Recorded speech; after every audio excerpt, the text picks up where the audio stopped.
على آله وصحبه وسلم تسليما مزيدا. اللهم رب جبرائيل وميكائيل وإسرافيل فاطر السماوات والأرض عالم الغيب والشهادة أنت تحكم بين عبادك فيما كانوا فيه يختلفون اهدني لما اختلف فيه من الحق بإذنك إنك تهدي من تشاء إلى صراط مستقيم. اللهم أعنا ولا تعن علينا وانصرنا ولا تنصر علينا وامكر لنا ولا تمكر علينا واهدنا ويسر الهدى لنا وانصرنا على من بغى علينا. اللهم اجعلنا لك شاكرين لك ذاكرين لك راهبين إليك مخبتين منيبين. ربنا تقبل توبتنا واغسل حوبتنا وأجب دعوتنا وثبت حجتنا واهد قلوبنا واسلل سخيمة قلوبنا. اللهم صل على محمد وعلى آل محمد كما صليت على إبراهيم وعلى آل إبراهيم إنك حميد مجيد. اللهم بارك على محمد وعلى آل محمد كما باركت على إبراهيم وعلى آل إبراهيم إنك حميد مجيد. أما بعد،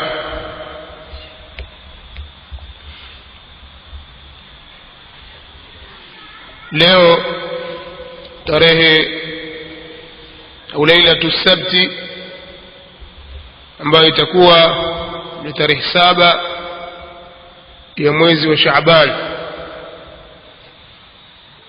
sanata 1437 من الهجرة النبوية.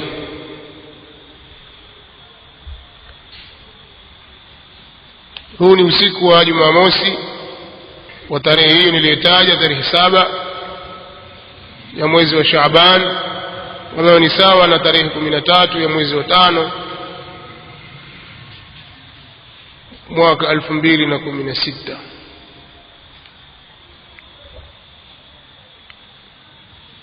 tuko katika kuizungumzia mada na maudhui kubwa na muhimu inayohusiana na wazazi wake wawili Mtume sallallahu alayhi wa alihi wasallam.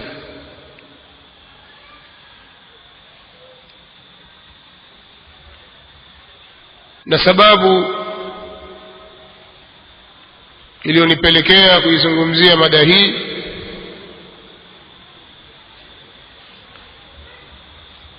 ni kubainisha ukweli katika masala haya baada ya kuwa ukweli umepotoshwa. wa ila kwa asli hasa haikunipitikia katika akili yangu hata siku moja kwamba nitafanya muhadhara katika kulizungumzia suala hili zito linalohusu au linalowahusu wazazi wawili wa Mtume Muhammad sallallahu alaihi wa alihi wasallam, pamoja na kwamba ni suala ambalo tunalisoma kwenye vitabu, lakini si kila ambacho wakisoma ukakijua basi kina haki ya kutangazwa na kuzungumzwa mbele ya yoyote mahali popote. Laisa kullu ma yu'lamu yuqal, si kila ambacho chajulikanwa basi chasemwa. Kwa hiyo sikufikiria hilo ila baada ya kutokea ubabaishaji na upotoshaji wa haki.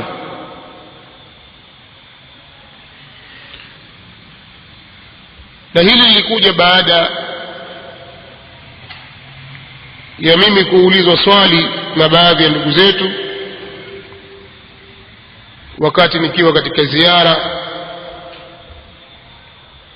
ya kidawa au kwenye semina iliyokuwa ikifanyika huko Dar es Salaam. Kuna baadhi ya ndugu zetu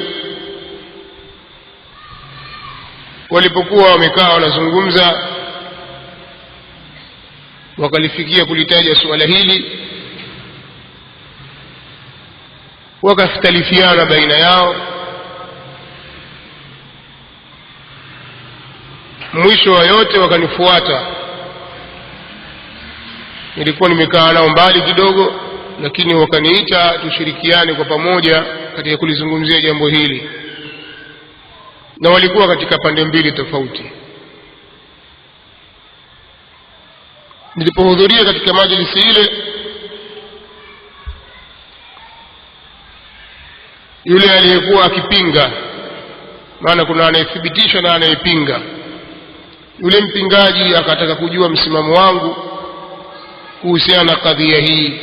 Kwa ufupi ni kwamba mmoja wao alisema kwamba iko hadithi ya Mtume sallallahu alaihi wasallam inayosema kwamba baba yake Mtume sallallahu alaihi wasallam atakuwa motoni. Yule mwingine akapinga, akasema hilo haliwezekani. Na inasemekana kwamba pale pale alimpigia simu mmoja katika mashekhe zake.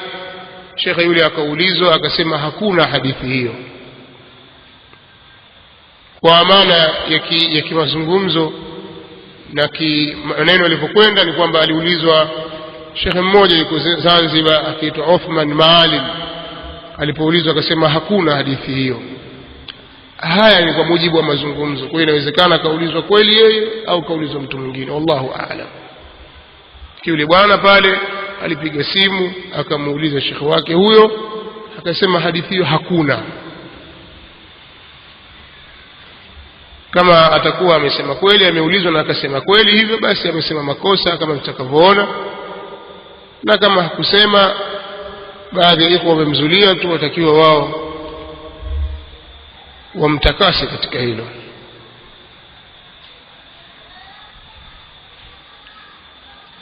Lakini almuhimu, nilipoulizwa mimi nikamuuliza yule mpingaji ili kukuthibitishia au ili usadikishe wataka nikuthibitishie kwa njia gani.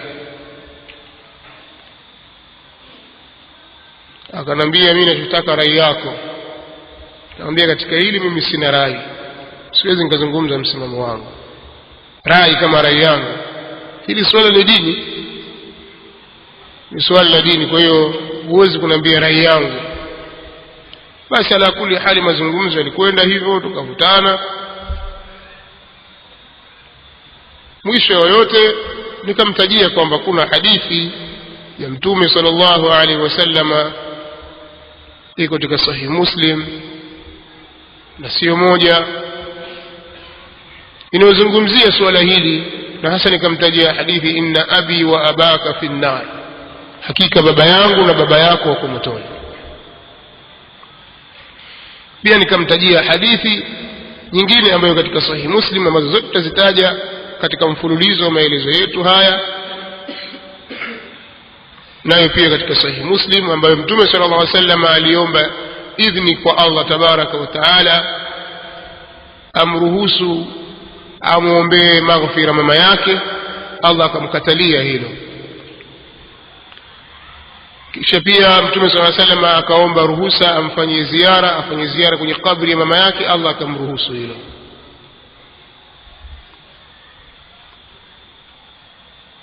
Lakini baada ya pale kadhia imeishia hapo. Yule bwana akasema tatizo lililopo ni ufahamu, pengine hadithi kweli ipo lakini mafahamu tofauti. Akazungumza mambo mengi, lakini hayana haja sasa hivi kuyataja. Kwa hiyo mimi nilizungumza swala hili baada ya kuulizwa, na kuona kuwa kuna kupingwa hadithi ambayo iko. Baada ya pale tuliachana.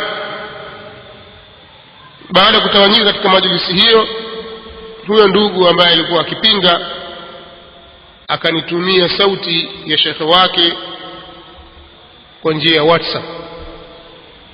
Mimi nilipoisikiliza sauti nilidhihirikia kuwa ni ya ndugu mmoja akiitwa Mubarak Aweso, Mubarak Ahmed Aweso, shekhe wake ambaye yeye anamkubali.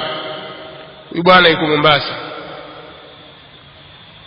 Lakini baadhi ya ndugu zetu niliwauliza wakasema hapana, huyu si Mubarak Aweso, huyu anaitwa Izzuddin, lakini naye pia yuko Mombasa. Sauti zao zilikuwa zimekaribiana katika, kwa mimi haikunidhihirikia moja kwa moja ni nani, lakini yoyote katika hao awaye hili tunalizungumza pale linamhusu. Mimi nikaijibu sauti ile usiku ule ule, na nitayataja baadhi ya maneno ambayo huyo shekhe aliulizwa akajibu, na lugha ya ufidhuli aliyoitumia katika mazungumzo yake yale. Nimeandika maneno yale, kwa mimi nikayajibu maneno yale kwa mujibu wa vile ninavyofahamu ndani ya usiku ule ule. Nadhani mpaka ifika saa 8 usiku ikawa mimi tayari nimekamilisha majibu, nikayarusha kwa njia ile ile ambayo imekuja majibu yale au masala yale.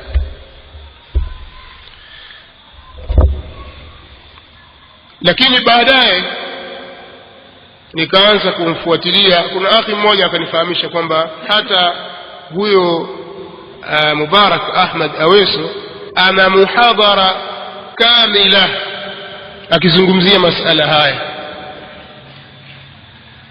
Nikaona kuna umuhimu wa kuzitafuta CD zake na kuzisikiliza. Nikawaagizia baadhi ya ikhwa jazahumullahu khairan, hakufanya taksir, wakanitafutia baadhi ya ashirika zake, baadhi ya CD zake, nikazisikiliza. Katika maudhui niliyosikiliza moja ilikuwa ni hii,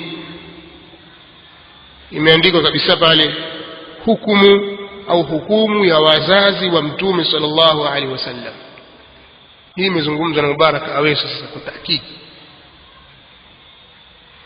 Mubarak Ahmed Aweso. Lakini pia nikavutika kumsikiliza zaidi, nikasikiliza maudhui nyingine inayozungumzia bid'a. Anazungumzia bid'a. Hii tutakuja kuielezea pia vile vile tukimjibu yeye. Nimeona kuna umuhimu wa kuizungumzia maudhui hiyo, lakini nitamkusanya yeye katika mada yake hiyo, na kadhalika nitamkusanya ndani yake Uthman Maalim katika muhadhara wake aliofanya Zanzibar, msikiti sikumbuki msikiti gani, lakini Baraste Kipande iko sehemu hiyo. Kadhalika muhadhara aliofanya Sayyid Muhammad ibn Sharif Said al-Bid ghafara Allahu lahu, ambaye shafariki, yeye alifanya katika msikiti Mabati pale Kisiwandui Zanzibar. Alizungumza bid'a kwa kirefu. Kadhalika nitamjumuisha katika mazungumzo hayo ya bid'a Sheikh Muhammad bin Abi Bakr, Muhammad ibn Abi Bakr al-Burhani ghafara Allahu lahu, kwa sababu yeye amezungumza bid'a katika kitabu chake As-Sa'iqatu al-Muhriqa ala al-Firqati al-Mariqa.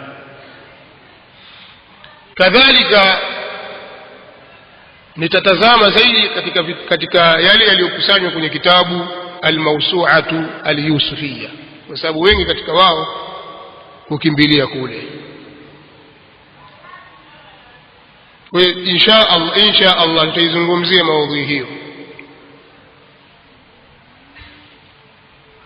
Kadhalika katika maudhui ambayo nimeisikiliza ya huyo ndugu Mubarak Ahmed Aweso ni maudhui ya uhalali wa kuswali katika msikiti wenye makaburi. Hapa amezungumza mambo mengi sana ya batil, ambayo hayafai kwenye maziwa, na ana maudhui nyingine nyingi sijazisikiliza.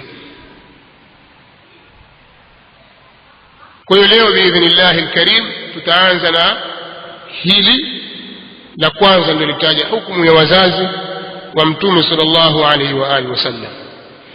Nilichokutana nacho katika CD hiyo ya muhadhara wake aliozungumzia kadhia hii ni miongoni mwa vilivyonifanya au vilivyonisukuma nianze kuizungumzia kadhia hii na nyinginezo nilizozitaja hapo nyuma, ili kumjibu yeye na waliokuwa mfano wake katika kupotosha masaili ya dini. Wa illa nawaambieni kwamba maudhui hii si nyepesi, hasa kwa kuwa inahusiana na wazazi wa mtume wetu Muhammad sallallahu alayhi wa alihi wasallam. Na katika hili pia kuna nasaha za wanawachuoni walizotunasihi kuhusiana na maudhui hii bilkhusus. Lakini namuomba Allah biasmaihi alhusna wa sifatihi alula, namuomba Allah kwa majina yake mazuri na sifa zake tukufu aniwafikishe mimi mzungumzaji na nyinyi wasikilizaji katika haki, atupe taufiki ya haki na atuwafikishe kuzipata radhi zake subhanahu wa ta'ala, na atuhifadhi sote sisi kwa ujumla na kile itakalopelekea katika kumvunjia heshima na kumkosea adabu bwana mtume sallallahu alaihi wa alihi wasallam.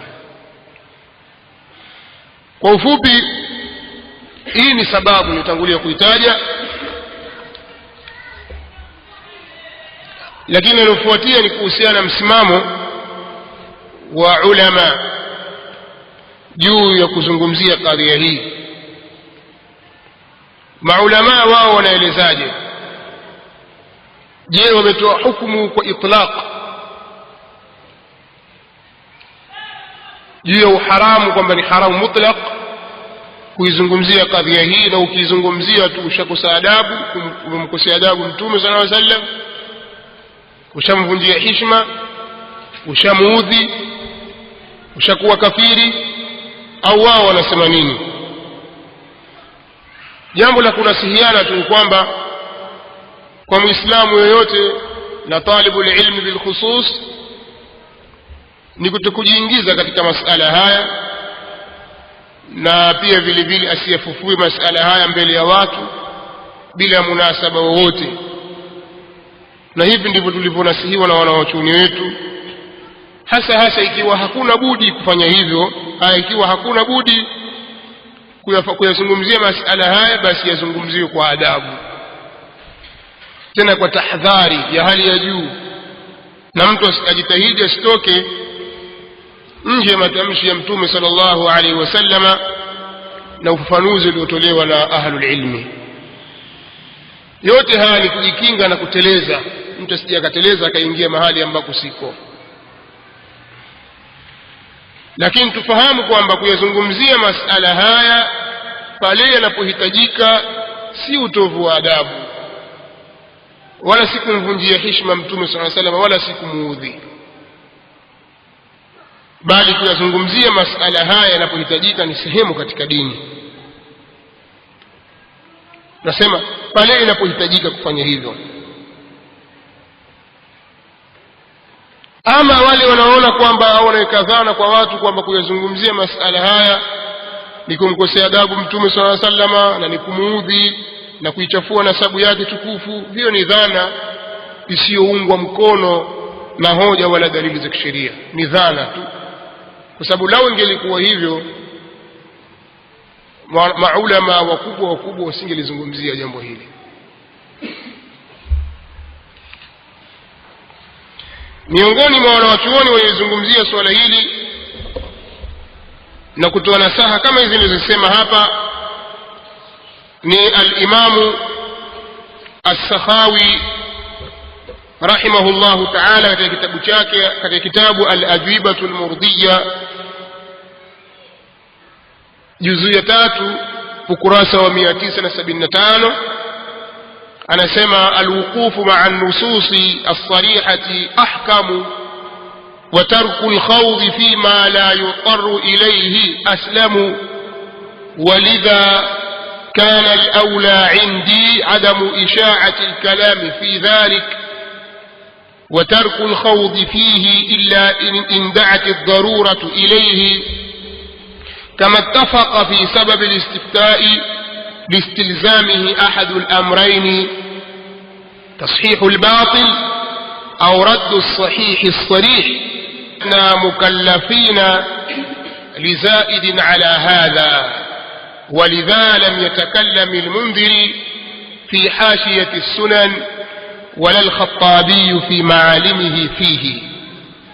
anasema الإمام السخاوي mtu kusangaa kusimama pamoja na maandiko ya sharia yaliyo wazi ni hikma zaidi na kutokujiingiza katika yale yasiyo na lazima ni salama zaidi, na kwa sababu hiyo imekuwa ni bora zaidi kwangu kutokueneza maneno katika hilo. Ilikuwa bora zaidi kwangu mimi ni kutokuyaeneza maneno katika jambo hili, kadhalika na kutokujiingiza ila itakapotokea dharura, itakapopelekea dharura kwa kulazimu kwake moja kutoka dharura, kama vile ikiafikiana sababu ya kutakiwa fatwa, mtu ametaka fatwa kwako kwa kulazimu kwake moja mambo mawili.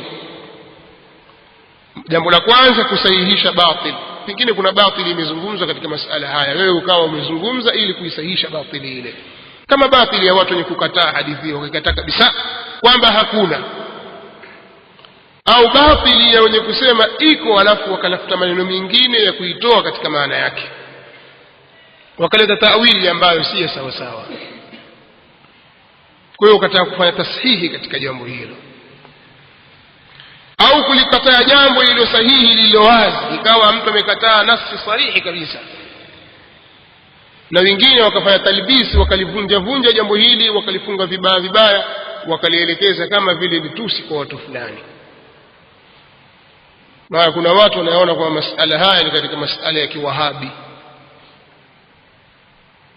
Kuna watu huko duniani wanaona ya kwamba ukiyazungumzia masala haya kama vile ilivyokuja dhahiri katika hadithi na kama walivyozungumza baadhi ya wanawachuoni, tayari wewe una mtazamo wa kiwahabi, na huo ni katika uwahabi.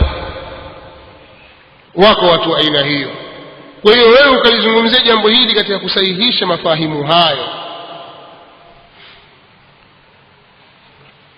na sisi hatukuwa ni wenye kukalifishwa zaidi ya hili. Imamu Sakhawi anasema hivyo, na kwa sababu hii hakulizungumzia jambo hili al-Imamu al-Mundhiri katika kitabu chake katika hashia ya Sunan, wala hakulizungumzia al-Imamu al-Khattabi katika kitabu chake Maalimu as-Sunan.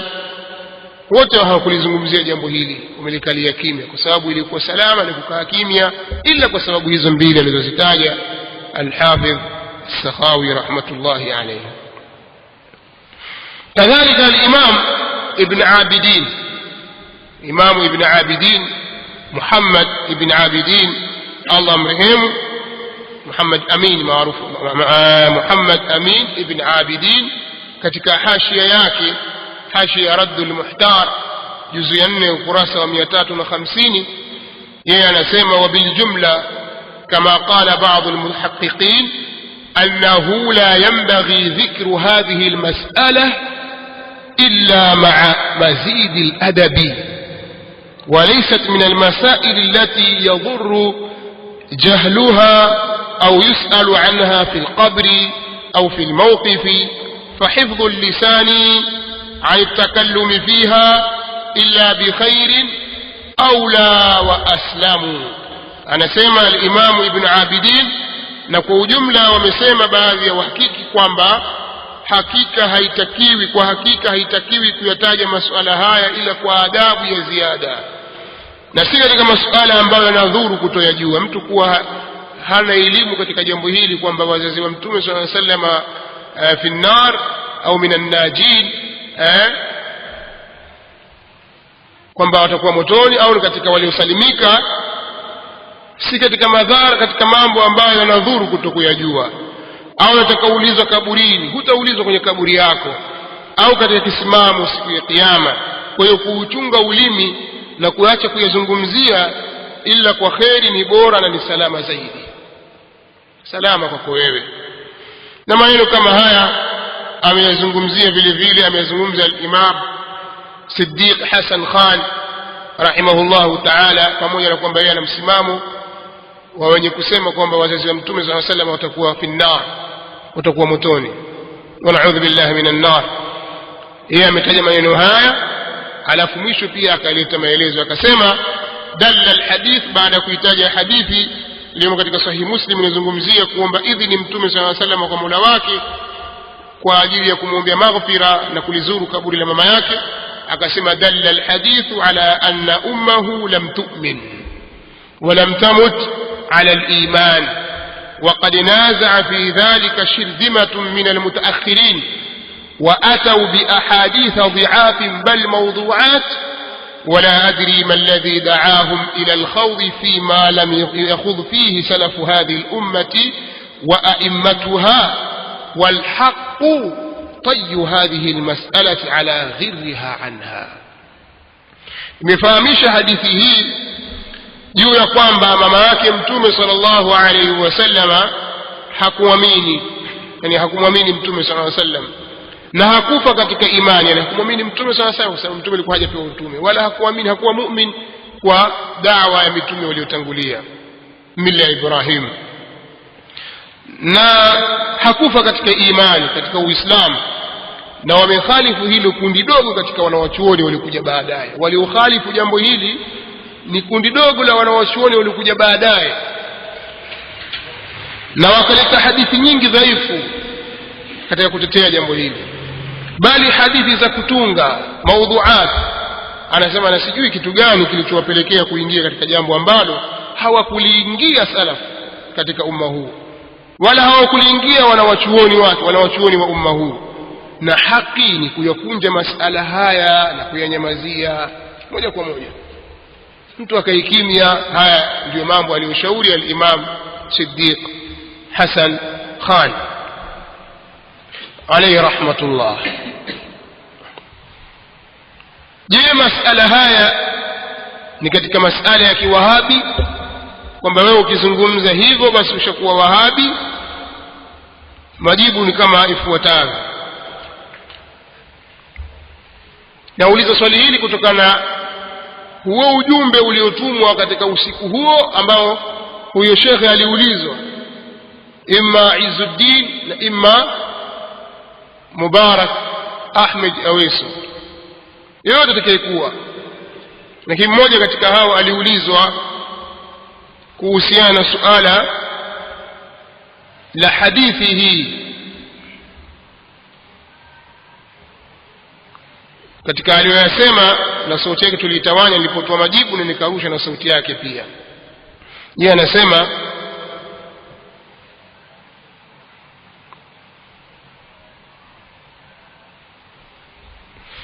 lau kama kanukuma ni wakasema mimi nikuulize swala kiubinadamu, wewe useme mimi bwana baba yangu nataka aingie motoni. Yeye kazungumza hivi, nataka aingie motoni, Mungu asijalie. Wewe mwenyewe umesema hivyo. Je, utafurahi mtu akwambie baba, mtu akwambie bwana baba yako ataingia motoni? Utafurahi kiubinadamu tu? Yani wewe umesema mimi baba yangu nataka aingie motoni. Kwanza kadhia haiko hivyo kwamba Mtume sallallahu alaihi wasallam asema mimi nataka babangu aingie motoni. Hajasema hivyo. Tayib. Na kama mathalan akiwa ni katika watu wa motoni, wali'iyadhu billah, pengine mata ala al-kufri, kweli kibinadamu wewe hutafurahi, lakini ndivyo ilivyokuwa katika alwala wal bara. Itabidi wewe ukubali kwamba washirikina ni katika watu wa motoni. Sasa akaendelea akasema, vipi leo hawa wajidai wanampenda Mtume sallallahu alaihi wasallam, mtu uje ueleze mada kamili katika kuthibitisha baba yake Mtume ataingia motoni? Hebu faida ya mada hiyo ina umuhimu gani katika jamii ya Kiislamu? Kweli mtu kukaa tu akazungumza masala haya bila sababu yoyote, sijaona kama yana muhimu mambo haya. Lakini mathalan wewe umekaa katika darasa yako wasomesha Sahih Muslim, ukafika kwenye hadithi hii katika amana na sawasawa kielimu, watakiwa uyafafanue masala haya kwa adabu na ule utaratibu wa kielimu ulivyo, kama ilivyo katika masala yote, na wala hutalaumiwa katika hilo. Lakini leo jamaa au kesho siku fulani kutakuwa inshallah kutakuwa mnatangaziwa kutakuwa na muhadhara msikiti fulani au utakuwa masjidi Anisa, masjidi kadha, kutakuwa na muhadhara, mada itakuwa wazazi wa Mtume sallallahu alaihi wasallam motoni. Hili kidogo naona kama zito na sijawahi kulisikia mimi, bali kama niliwahi kueleza kwamba huo muhadhara kamili sijawahi kuusikia mimi kwa ahli sunna wal jamaa wakifanya hivyo, ila katika niliwasikia ni Mubarak Ahmed Aweso akilizungumzia jambo hili pamoja na talibisati nyingi kabisa. Kwa hiyo hatuwezi kusema kwamba tuwanyamazie kwa sababu wanatufunga midomo kwa kauli hizi, lazima tuseme kwa sababu ya batili wanazozitaja. Lakini kihakika hasa si katika mambo ya kuwashughulisha Waislamu. Akaeleza alieleza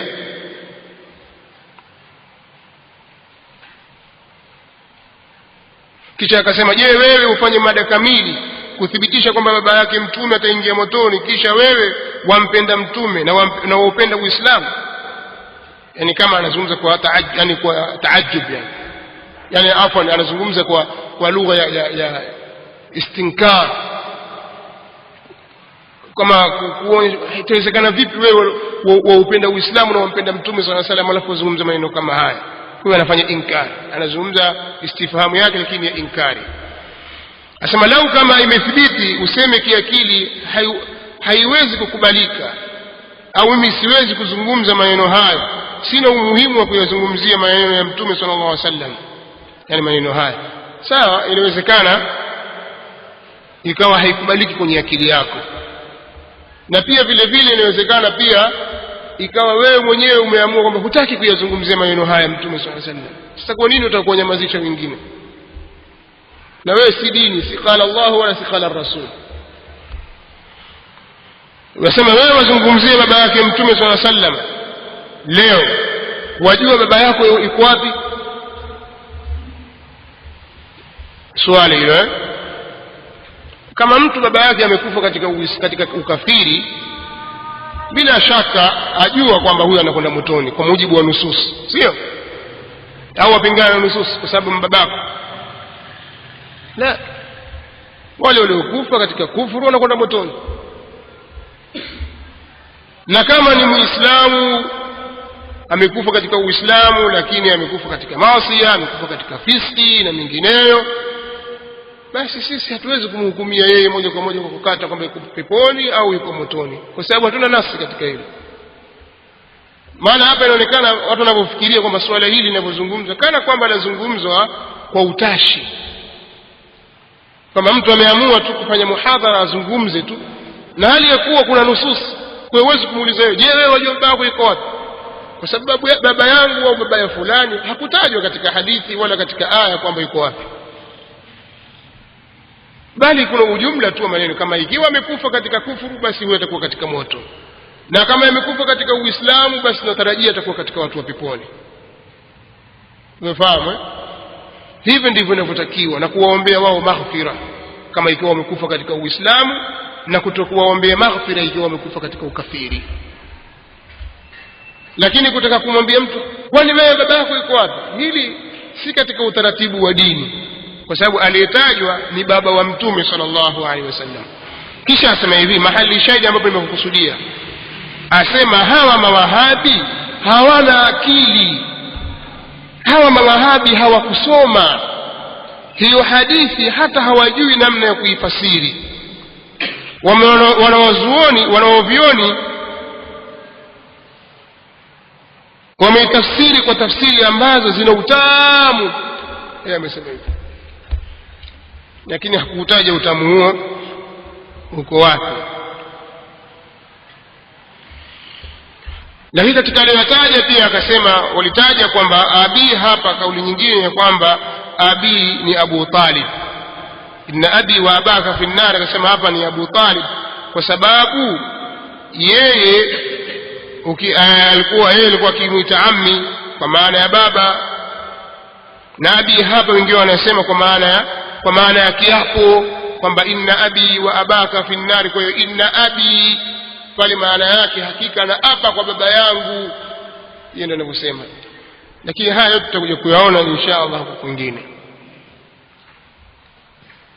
Alafu pia asema Mtume sallallahu alaihi wasallam hawezi kusema kwamba baba yake yuko motoni kwa sababu baba yake ni katika watu wa fatra, na Mwenyezi Mungu amesema wama kunna muadhibina hatta nab'atha rasula, hatuwezi kumwadhibu mtu mpaka alipopambana na mtume.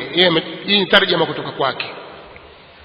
Kwa hiyo hili swala limegeuzwa, limefanywa kwamba ni swala la kiwahabi, na hao mawahabi hawana akili, hawakusoma, hawajui kuifasiri hadithi hii.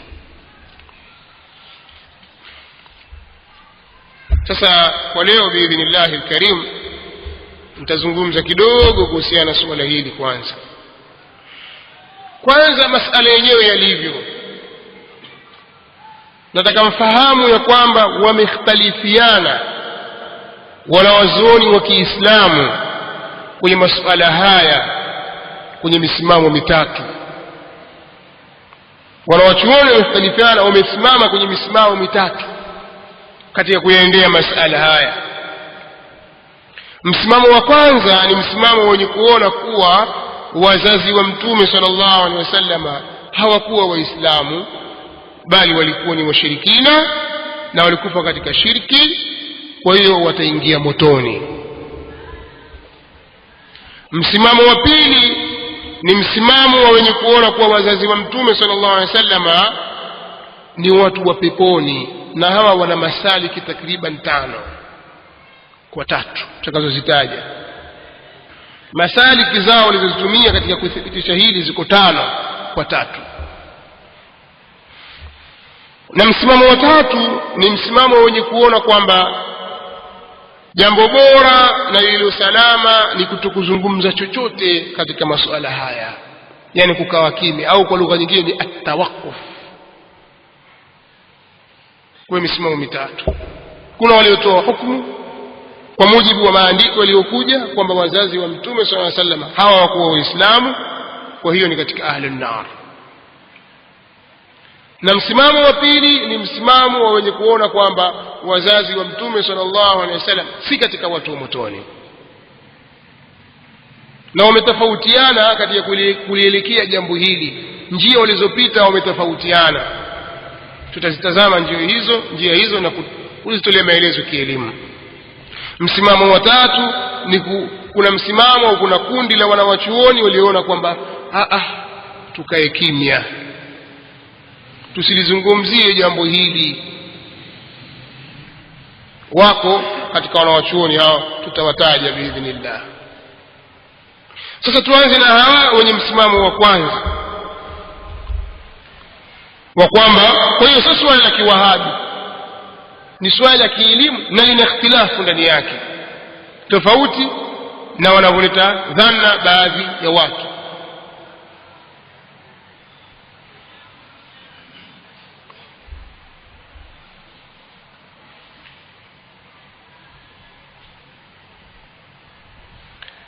Wenye msimamo wa kwanza wamesimama juu ya msimamo huu wa kwamba wazazi wa Mtume sallallahu alaihi wasallama walikufa katika shirki, na kwa sababu hiyo wataingia motoni.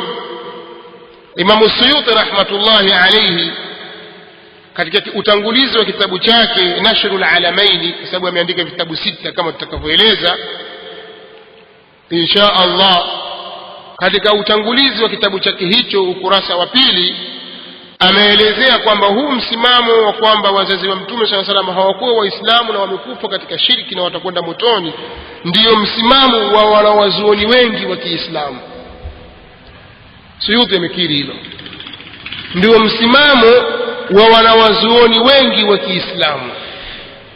Nashrul Alamain juzuu ya ukurasa wa 2 kwenye utangulizi wa kitabu hicho.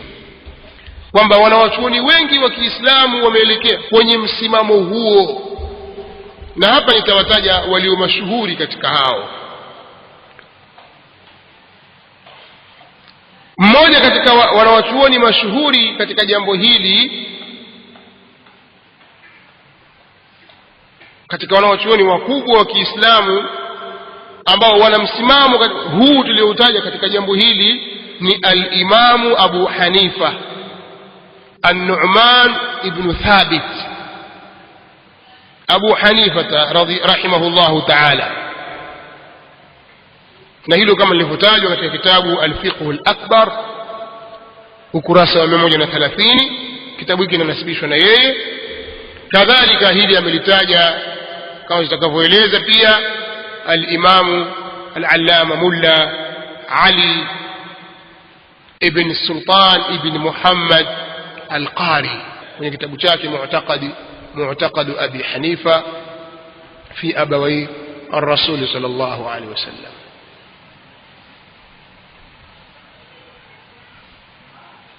Kwa hiyo kwanza ni Abu Hanifa, na mwingine ni al-Imam Ibn Jarir al-Tabari, Abu Ja'far, Imam al-Mufassirin, mwanachuoni mkubwa katika wanachuoni wa tafsiri. Kwa tafsiri yake Jami'ul Bayan tutaeleza pia haya tutakaponukuu kauli yake kwa kuisoma, hasa kwamba Ibn Jarir asema hivi. Mwingine imamu watatu ni al-Imam al-Bayhaqi al-Hafidh Abu Bakr bin Hussein ibn Ali al-Bayhaqi al-Shafi'i, aliyefariki mwaka 558 Hijria, katika kitabu chake As-Sunanul Kubra. Chapa nilionayo ni juzuu ya 7 ukurasa wa 294.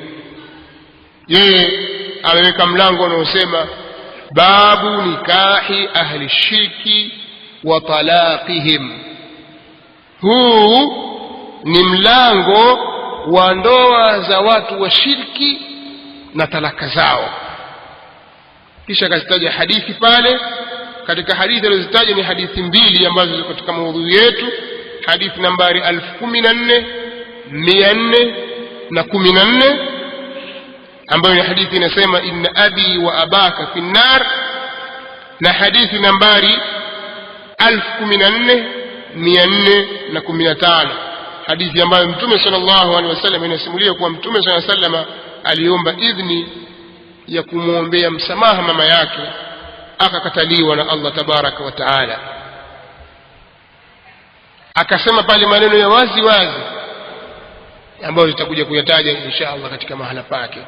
Na pia vile vile kwenye kitabu chake kinachoitwa Dalailun Nubuwa, juzu ya kwanza ukurasa wa 192, pia ameeleza msimamo wake kuhusu wazazi wa Mtume sallallahu alaihi wasallam. Mwingine katika wanawachuoni waliokuwa na msimamo huo wa kwamba wazazi wa Mtume sallallahu alaihi wasallam hawakufa katika Uislamu, wamekufa katika shirki na wataingia motoni, ni al-Qadhi Iyad ibn Musa ibn Iyad al-Yahsubi as-Sabti al-Andalusi rahmatullahi alayhi, aliyefariki mwaka 544 Hijria, katika kitabu chake Ikmalul Mu'lim ambao ni sharhi ya Sahih Muslim, juzu ya 3 ukurasa wa 452. Kadhalika katika wanawachuoni waliotaja haya, huyu ni mwanachuoni katika madhhabu ya Malikia, ni Malikiyu madhhaba, Malikiyun madhhaba, na tulitangulia al-Imam al-Bayhaqi ni Shafi'iyu madhhaba. Na mwingine ni Imamu Abu al-Faraj Abdurrahman ibn Ali ibn al-Jawzi al-Qurashi, ni al-Hanbali katika wanachuoni madhhabu ya Hanbali. Al-Imam Ibn al-Jawzi rahmatullahi alayhi aliyefariki mwaka 597 Hijria, katika kitabu chake Al-Mawdu'at juzu ya kwanza ukurasa wa 283, yeye amezungumza wazi, akamtaja baba yake, akamtaja Abdul Muttalib, akamtaja baba yake Mtume sallallahu alaihi wasallam, akamtaja na mama yake Mtume sallallahu alaihi wasallam, alimtaja Abu Talib, akasema hao ni katika watu wamekufa katika shirki, katika watu wa motoni. Kadhalika katika wanawachuoni wakubwa waliolitaja jambo hili ni al-Imam Muhiddin Abu Zakaria Yahya ibn Sharaf an-Nawawi rahmatullahi alayhi, aliyefariki mwaka 676 Hijria, katika kitabu chake Al-Minhaj ambayo ni sharhi ya Muslim, Sahih Muslim ibn al-Hajjaj, juzuu ya 3 ukurasa wa 79, alipokuwa akitaja hadithi hii, inna abi wa abaka fi an-nar, na kadhalika hadithi istidhan. Hawa wengine haina haja kuwataja, kama Sheikhul Islam Abu al-Abbas Taqiyuddin Ahmad bin Abdul Halim ibn Taymiyyah, kwa sababu kwa masufi na wengineo kwa ahlul batil huyo hafai katika mawahabi. kadhalika mwingine ni al-Imam Imaduddin Abu al-Fidai Ismail bin Umar ibn Kathir, aliyefariki mwaka 774 Hijria. Ibn Kathir Abu al-Fidai Ismail bin Umar rahimahullah ta'ala, katika kitabu chake Al-Bidayah wa Nihaya, juzu ya 2 ukurasa wa 261. kadhalika baadaye wakaja wanawachuoni wengine kama al-Allama Mulla Ali bin Sultan ibn Muhammad al-Qari al-Makki al-Hanafi, ambaye amefariki mwaka 1014 Hijria, katika kitabu chake Adillatu Mu'taqadi Abi Hanifa fi abawai an-nabi sallallahu fi abawai ar-rasul. kadhalika al-Imam Siddiq Hasan Khan katika kitabu Husn al-Uswa, juzu ya 2 ukurasa 649. na katika wanawachuoni muasirun wako wengi pia vile vile, miongoni mwa hao ni Sheikh Muhammad Khalil Harras na Sheikh Ahmad Shakir mwenye kitabu al-Ba'ith al-Hafidh, kadhalika ndugu yake Sheikh Muhammad Shakir muarrikh maarufu katika ulimwengu huu, na wengine ambao siwataji, tukiwataja wataambiwa hao mawahabi. kwa hiyo hawa wote wanaelezea msimamo wao, hawa ni msimamo wa kuona kwamba wazazi wa Mtume sallallahu alaihi wa alihi wasallama mata ala al-kufri, wamekufa katika ukafiri na si katika Uislamu. Hayo yametajwa na yameelezwa kama tulivyotaja katika vitabu hivi tulivyovitaja. Na msimamo wa pili ni msimamo tumesema wa wenye kusema kwamba wazazi wa Mtume sallallahu alaihi wasallam minan najin, watakuwa ni waliosalimika, lakini huu nitauchelewesha, tutatanguliza msimamo wenye kutawakaf. Naona kwamba haina haja kuyazungumzia masala haya, salama ni kukaa kimya. Miongoni mwa hao ni Tajuddin al-Fakihani katika kitabu kama alivyoeleza As-Suyuti katika kitabu chake Masalikul Hunafa, kadhalika al-Imam Abu Tayyib Abadi kama ilivyotajwa katika kitabu Aunul Ma'budi, takuja kunukuli kauli ya al-Imam Sharaful Haq Azim Abadi mwenye Aunul Ma'budi.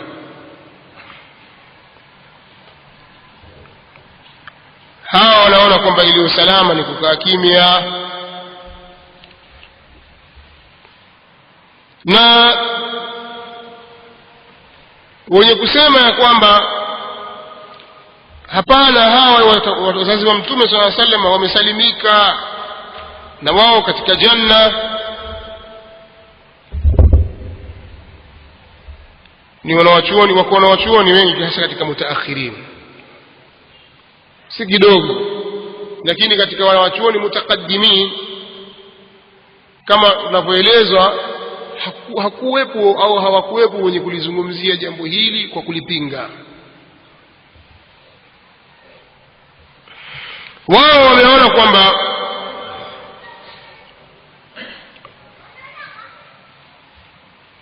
wamepita katika masaliki mbalimbali.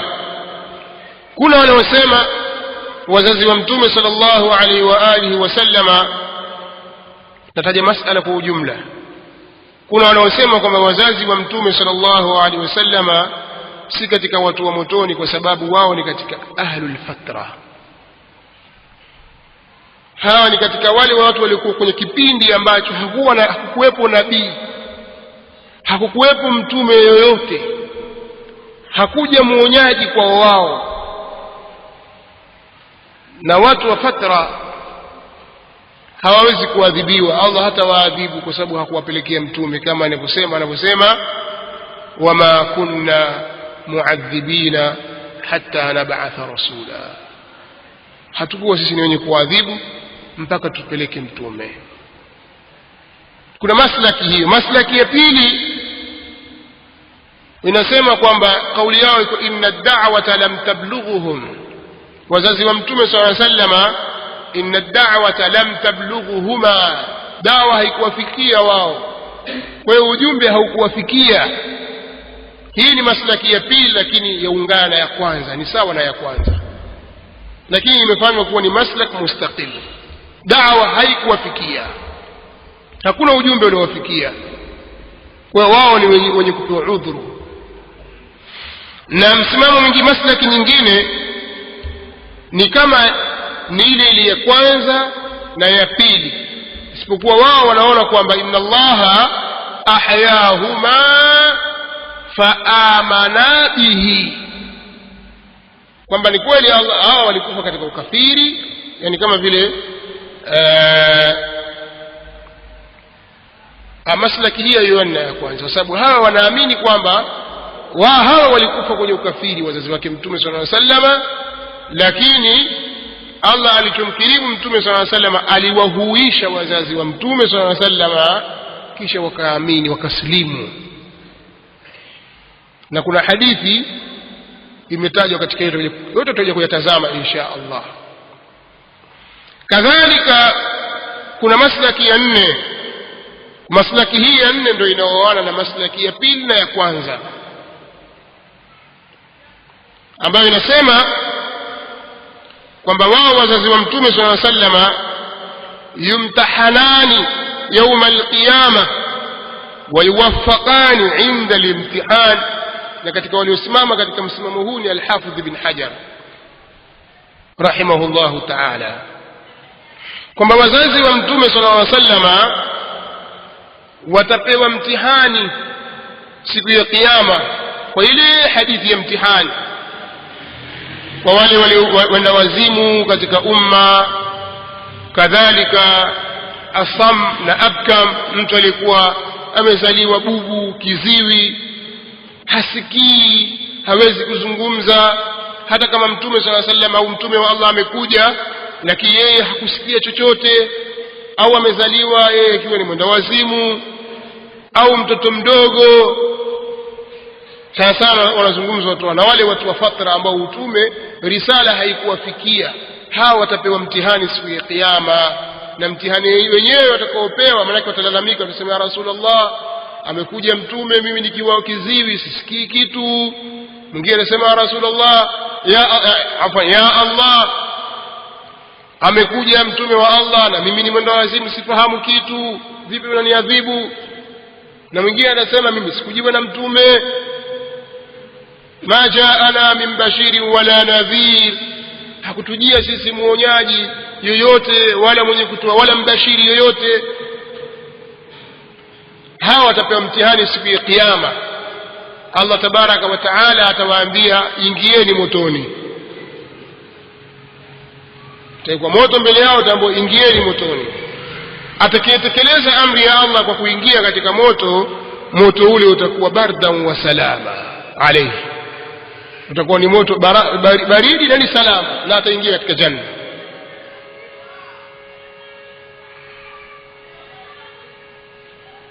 Na wale watakaogoma wataona kwa hiyo tuna motoni bwana, wakagoma pale, hao watakuwa ni katika walioasi, watakuwa min ahli an-nar. Sasa al-Hafidh ibn Hajar rahimahullahu ta'ala anasema hawa wazazi wa Mtume sallallahu alaihi wasallam watakuwa ni miongoni mwa wale watakaopewa mtihani, waiwafaqani inda al-imtihan, na watawafikishwa wao katika wakati wa mtihani, kwa maana kwamba wataelekea katika usawa, watatii amri ya Allah na watakuwa katika janna. Na maslaki ya mwisho katika hili kundi la mwisho hili lenye kusema kwamba wazazi wa Mtume sallallahu alaihi wasallam hawataingia motoni, wanasema kwamba annahuma au innahuma kana muwahhidaini, hakika wao wazazi wawili wa Mtume sallallahu alaihi wasallam walikuwa ni watu wa tauhidi wawili, walikuwa ni wenye kumpekesha Allah, tena ala millati Ibrahima alayhi salam, wao katika mila ya Ibrahima alayhi salam.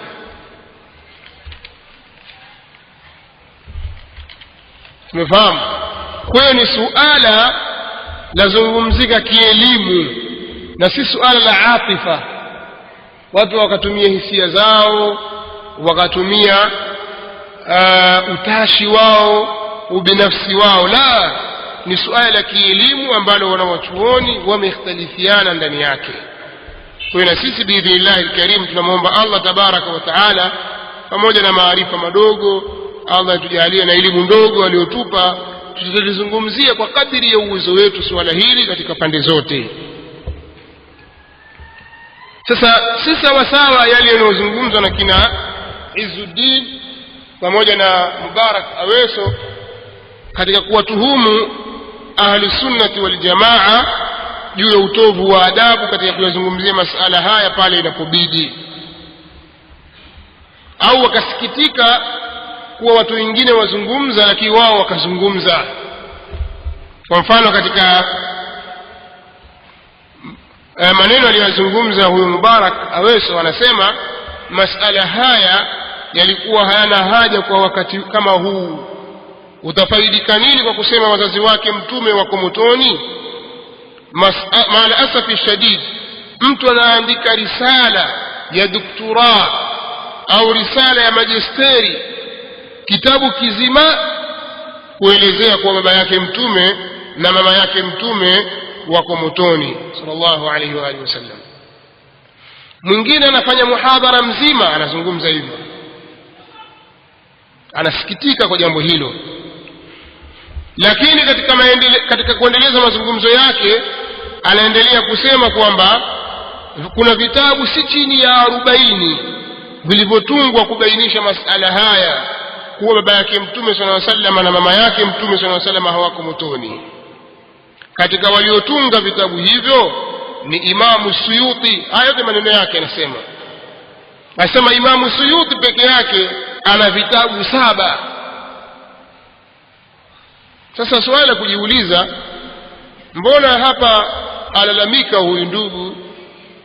Na yote ni kwa sababu wana nazaa ya kitasawuf, nazaa sufia. Wao ni masufi, na masufi ni maadui wa ahli sunnati wal jamaa. Kwa mara nyingi wanapozungumza masala haya wanayazungumza kwa chuki. Anazungumza akishangaa kwa nini mtu afikia wakati anaandika risala nzima kamili ikielezea masala haya kwamba wazazi wa Mtume sallallahu alaihi wasallam wako motoni. Lakini wakati huo kabla hajamaliza hata maneno 20-30 hivi tayari kashaingia kuthibitisha kwamba kumbe wapo katika wanawachuoni walioandika, tena wanawachuoni wa mrengo ambao yeye anaukubali. Mfano wa hao ni al-Imamu Suyuti rahimahullahu ta'ala, peke yake yeye ameandika vitabu 6 na kumeandikwa vitabu 40. Yeye amesema vitabu 7. Vitabu vilivyoandikwa Imamu Suyuti ni vitabu 6.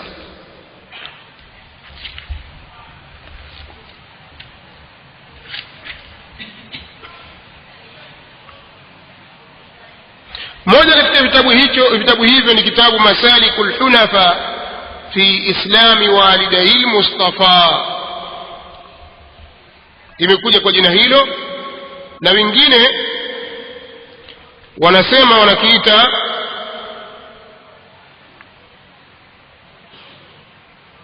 Masalikul Hunafa fi Walidayil Mustafa.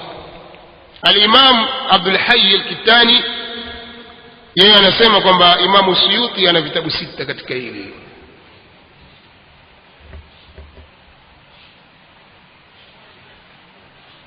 Wengine wanasema 7, wengine wanasema vitabu 8. Lakini ukiangalia baadhi ya vitabu majina yake yamekaririwa. Kitabu cha kwanza ni hicho Masalikul Hunafa fi Islami Walidai al-Mustafa. Kitabu hiki kimechapishwa katika Al-Hawi lil-Fatawa ya Imam Suyuti.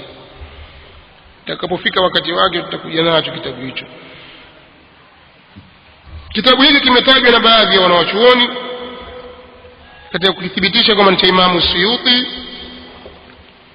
Na kitabu kingine kitabu cha Imam Suyuti rahimahullahu ta'ala ni kitabu Ad-Durjul Munifa fil Aba'i Ash-Sharifa. Hiki pia ni kitabu cha Imam As-Suyuti rahmatullahi alayhi.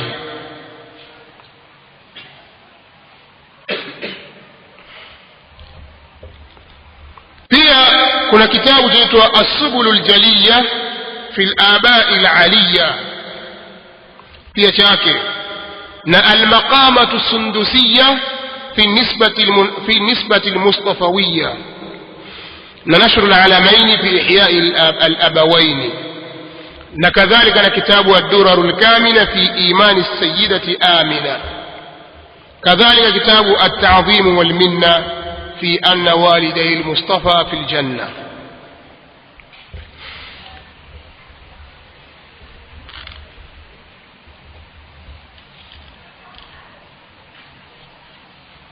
التعظيم والمنة في أن أبوي رسول الله صلى الله عليه وسلم في الجنة كما تاجوا قجنا إلو فيه فيلي. كذلك الدرج المنيفة في الآباء الشريفة. نمجينه مكيتا الدرجات المنيفة في الأعباء الشريفة. لكن كتاب شتات الإمام السيوطي. كذلك نشر العلمين المنيفين في أحياء الأبوين الشريفين الإمام السيوطي. na hiki amekitaja yeye mwenyewe mwanzoni akasema hadha ta'alifun yusamma nashr al-alamain al-munifain fi ihya' al-abawain al-sharifain. kadhalika katika sehemu nyingine amesema waqad alaftu fi dhalika juz'an sammaytuhu nashr al-alamain al-munifain fi ihya' al-abawain al-sharifain. na pia vile vile katika sehemu nyingine katika Durjul Munifa amesema wali muallafun rabi'un, na utungo mwingine wa 4 fi hadithi ihyaihima. Kitabu hicho zungumzia masala kuuishwa wazazi wa Mtume sallallahu alaihi wasallam. Kitabu kingine ni Al-Maqamatu Sundusiyya cha 5 fi nisbati al-Mustafawiyya. kadhalika As-Subulul Jaliyya fi al-Aba'i al-Aliyya, na hiki ni kitabu cha 6 kama mwenyewe anavyosema هذا سادس مؤلف ألفته في مسألة والدي رسول الله صلى الله عليه وسلم اللذين يقال في حقهما أنهما ناجيان ومحكوم لهما في الآخرة بالنجاة ودخول الجنة كما ذهب إليه جمع من الأئمة ثم اختلفوا في توجيه ذلك على سبل. فهيكي كتاب شاكة 6 الإمام السيوطي رحمه الله تعالى. vitabu 6 ameviandika katika masala haya, na wengine wameandika wanawachuoni mbalimbali asiyekuwa Imamu Suyuti vitabu vikafika takriban 40 na zaidi ya hapo. Haina haja kuvitaja, lakini nilikuwa nataka kuondosha ile ajabu ambayo ameifikiria au ameileta al-akhi huyu Mubarak Ahmed Aweso, kwamba inakuwaje mtu aandika risala nzima ya doktora. Naona angeshangaa kwanza maneno yake kwamba wanawachuoni imekuwaje ukaandika vitabu 40, na ilikuwaje al-Imam Suyuti peke yake akaandika vitabu 7 kama anavyosema yeye katika masala haya. Kwa hiyo kama ikiwa imemjuzukia yeye kusema hivyo au kuandika vitabu hivyo, kwa nini isifai kwa wengine wenye mtazamo tofauti? Mtu akaelezea wijhatu nadharihi, mtazamo wake katika masala, kwamba mimi naona hivi kwa mujibu wa hadithi hii ya Mtume sallallahu alaihi wasallam. Kufanya hivyo la kushangaza ni lipi? Kwa hiyo naona kwamba masala yasiyo ndani yake na mubalagha na mujawazatul haddi. Masala ni masala ya kielimu na yatakiwa yatazamwe kielimu. Kwa kumalizia tu nataka kusema kwamba kuna hadithi za Mtume sallallahu alaihi wa alihi wasallama katika masala haya ambayo zimekuja kulizungumzia jambo hili. Miongoni mwa hadithi hiyo ni hadithi aliyotaja al-Imam Muslim rahimahullahu ta'ala katika kitabu chake Sahih Muslim, hadithi nambari 203 ambayo imepokewa kutoka kwa Anas. Amesema hadathana Abu Bakr ibn Abi Shayba qala hadathana Affan wa huwa ibn Muslim قال حدثنا حماد ابن سلمة يعني حماد بن سلمة بن دينار قال عن ثابت من ابن أسلم البناني عن أنس رضي الله تعالى عنه أنس بن مالك حديثنا سمع أن رجلا قال يا رسول الله أين أبي kwamba mtu mmoja alisema ewe mtume wa Allah yuko wapi baba yangu? Qala fi an-nar, akasema yuko motoni. Falamma qaffa da'ahu, nikatambihi tena kwamba siku ile ilipokuwa nikijibu ile maqta iliyotumwa ambayo inanasibishwa imma na Mubarak Ahmed Awes au kwa Izzuddin akizungumzia masala haya, hadithi nilisoma falamma qafa, na hiyo ni khata na sawabu falamma qaffa da'ahu, wakati alipompa kisogo, alipogeuka. Yule bwana alikuja kwa mtume akauliza baba yangu mimi yuko wapi? Mtume sallallahu alaihi wasallam akamwambia baba yako yuko motoni. Kwa sababu ulize mambo, simekataza sasa kauliza baba yangu mimi atakuwa yuko wapi? Kama baba yako yuko motoni. Yule bwana akageuka akawa anakwenda zake. Alipompa kisogo tu mtume sallallahu alaihi wasallam, mtume akamuita njoo. Akaja pale akamwambia inna abi wa abaka fi an-nar, hakika baba yangu mimi na baba yako wewe wako motoni. Hii ni hadithi ameitaja Imamu Muslim katika sahihi yake. Hadithi nyingine ama wale wanawachuoni wa kundi la kwanza tuliowataja wote wale, katika hadithi tunazozitegemea katika kutoa hukumu hiyo ni hadithi ambayo pia imepokewa na Imamu Muslim rahimahullahu ta'ala, iko katika Sahih Muslim nambari 2303, ambayo anasema Imamu Muslim hadathana Yahya ibn Ayyub wa Muhammad ibn Abbad واللفظ ليحيى بن أيوب قال حدثنا مروان بن معاوية عن يزيد بن كيسان يعني ابن كيسان عن أبي حازم عن أبي هريرة رضي الله عنه قال كتوكوا أبو حازم كتوكوا أبو هريرة رضي الله عنه ومسيما قال رسول الله صلى الله عليه وسلم amesema mtume wa Allah sallallahu alayhi wasallama istadhantu rabbi an astaghfira li ummi falam ya'dhan li, nilimuomba idhni Mola wangu ya kumuombea maghfira mama yangu, lakini hakunipa idhni mimi. Niliomba ruhusa ya kumuombea maghfira mama yangu, nimuombe msamaha mama yangu, Allah akanikatalia, hakulipa idhni. wasta'dhantuhu an azura qabraha faadhina li, na nikamuomba idhni Allah kulizuru kabri lake, ni kabri la mama yake Mtume sallallahu alaihi wasallam. Mtume aliomba idhni kwa Allah ampe ruhusa akalizuru kaburi la mama yake. faadhina li, anasema Allah akanipa idhni mimi.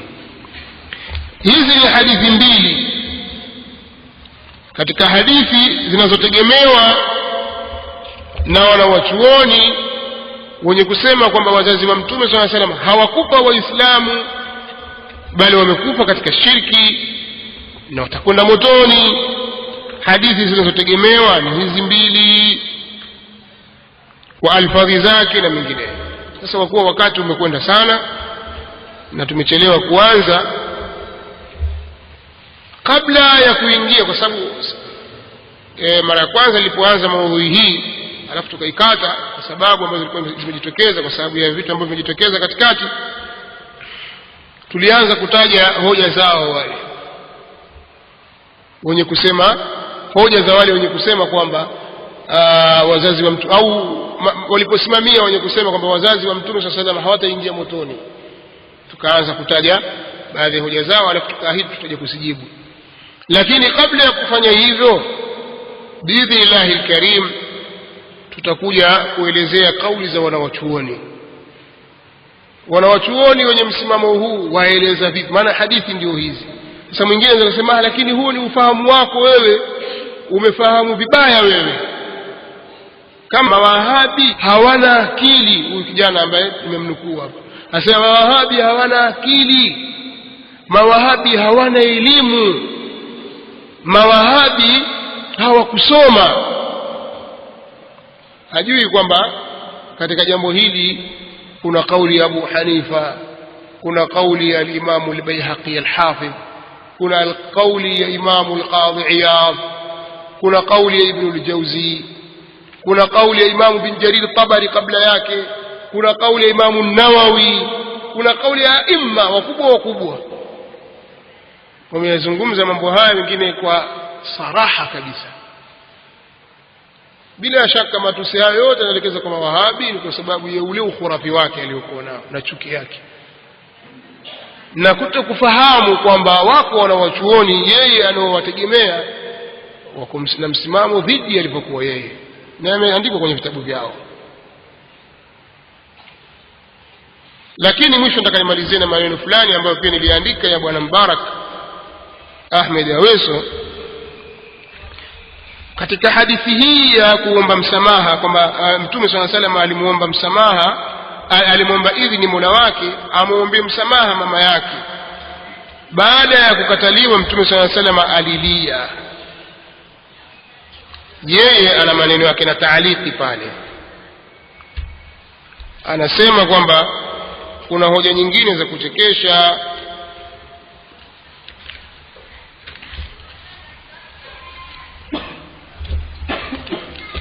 Nataka nimnukuu kwa maneno yake aliyozungumza.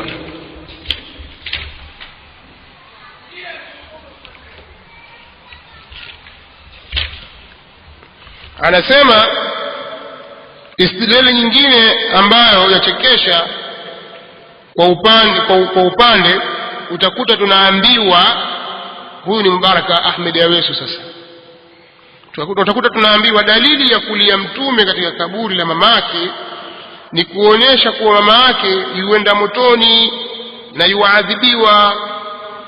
Akalia kwa sababu limemchoma, limemuumiza, yani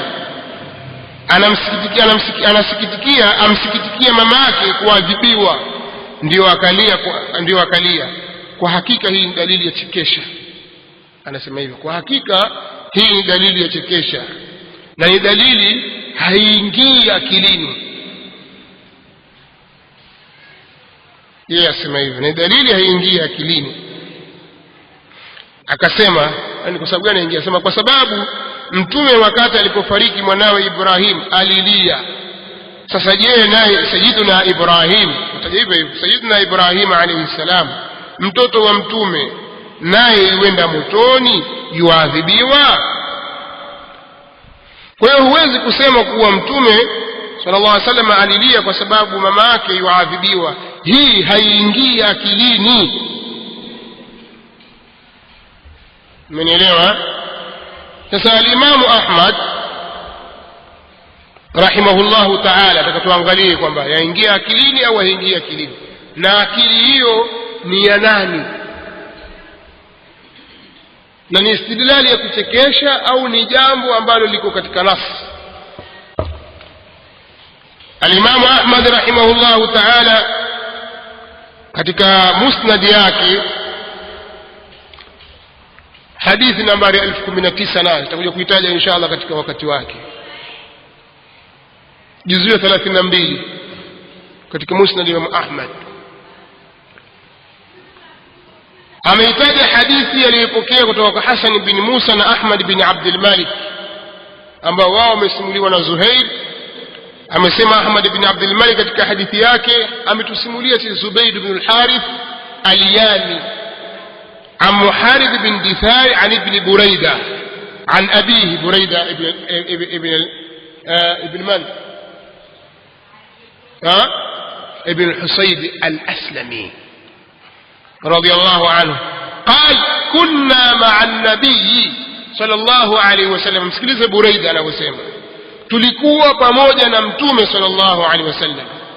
fanazala bina wa nahnu ma'ahu qaribun min 1000 rakibin, akatuteremsha sisi na hali ya kuwa sisi tulio pamoja naye ni karibu na wasafiri 1000 waliopanda, kwa karibu watu 1000 hivi. fasalla rak'atayn, akaswali rak'a 2, thumma aqbala alaina biwajhihi wa aynahu tadrifan, kisha akatuelekea sisi kwa wajhi, kwa uso wake, akatuelekea kwa uso wake na hali ya kuwa wao ni halia hapa, wa aynahu tadrifan, na hali ya kuwa macho yake yanatirizika machozi.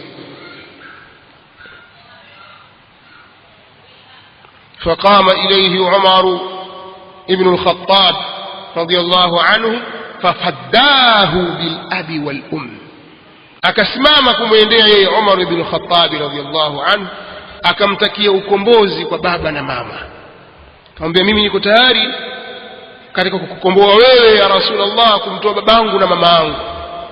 fidaka abi wa ummi ya Rasulullah, ni maneno ambayo Waarabu wanayatumia katika kumheshimu na kumuadhimisha yule anayesemeshwa. niko tayari mimi katika fidaa ili kukukomboa wewe, niko tayari mimi kuwakosa babangu na mamangu. kwa hivyo faddahu bil abi wal ummi. yaqulu ya Rasulullah malak, Umar anamwambia ya Rasulullah una nini ya Rasulullah wewe?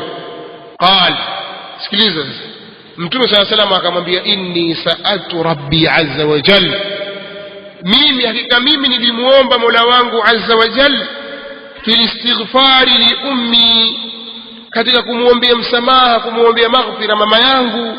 falam ya'dhan li, Allah hakunipa ruhusa mimi, hakunipa idhni mimi. fadama'at aynaya rahmatan laha minan nar, anasema Mtume صلى الله عليه وسلم fadama'at aynaya, yakatokwa na machozi macho yangu mawili, rahmatan laha, kwa ajili ya kumhurumia yeye. rahmatan laha maf'ul li ajli, kwa ajili ya kumhurumia yeye.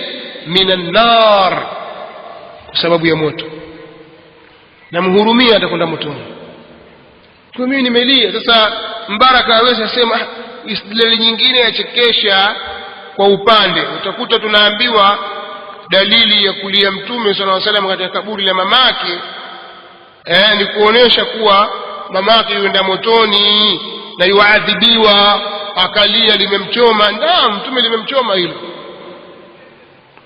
limemuumiza, anasikitika mamake kuadhibiwa, ndio akalia. asema kwa hakika dalili hii yachekesha. wamcheka nani? wamcheka Mtume sallallahu alaihi wasallam au wamcheka nani? yachekesha vipi sasa? nani anayekuchekesha katika hili? Mtume sallallahu alaihi wasallam alia, unasema yachekesha nini sasa? utuambie hadithi haikuthibiti alafu tuthibitishe hilo. Taki kwamba leteni dalili juu ya kudhibiti hadithi hii, sema hadithi hii dhaifu, sema hivyo. lakini yachekesha Mtume sallallahu alaihi wasallam alia akimhurumia mama yake, unasema yachekesha vipi? ama masala kwamba Mtume sallallahu alaihi wasallam alililia mwanawe Ibrahim ni masala mingine, yale ni masala mingine. na hata wakati mwingine alipoonekana Mtume sallallahu alaihi wasallam akilia, akamwambiwa hatta anta ya Rasulullah, hata wewe pia ya Rasulullah pia walia. akasema hii ni rahma. kama mzazi jambo linakuuma katika nafsi yako, na si kwamba kila unemlilia basi atakwenda motoni, lakini hili amesarihi Mtume sallallahu alaihi wasallam. kwa hiyo haya tutakuja kuyataja insha Allah katika kubatilisha shubuhati zao na dhalalati zao wanazozileta na kuyachezea maneno ya Mtume sallallahu alaihi wasallam. na mapito haya ya kusema kwamba hadithi hii au istidlali hii yachekesha, wala hana sanadi mustanadi yote kwa wanawachuoni, ni yake yeye mwenyewe tu kwa utashi wake. kwa hiyo leo biidhnillah alkarim tutaishia hapa, na katika darasa itakayofuatia kesho insha Allah tutakuja kuelezea kauli za baadhi ya wanawachuoni na kuzifafanua kuhusu masala haya. Kadhalika tutaangalia njia ya pili au msimamo wa pili wa wale wenye kusema upande wa pili. Maana hawa ambao kusema kitu tutawaacha, lakini wale wanaosema kwamba wamesalimika tutaangalia zile masaliki zao na kuitupia jicho moja baada ya nyingine katika masaliki hizo. Tuomba Allah tabaraka wa taala atupe taufiki katika kuyazungumzia masala haya na mengineyo, na atuzidishie ilmu na atupe thabati katika haki.